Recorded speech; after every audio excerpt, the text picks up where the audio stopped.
Welcome to the Salmon Runs YouTube. Enjoy the video. In this video, I will explain how to play Hawaiian Roller Coaster on ukulele.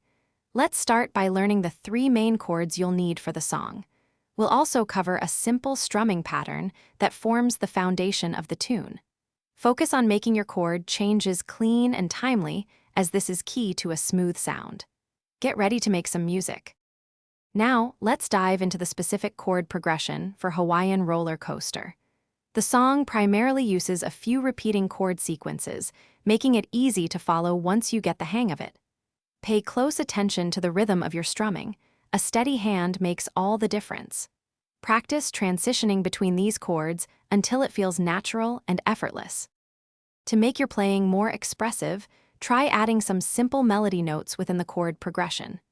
You can also experiment with dynamics by varying the intensity of your strumming, playing softer in some sections and louder in others.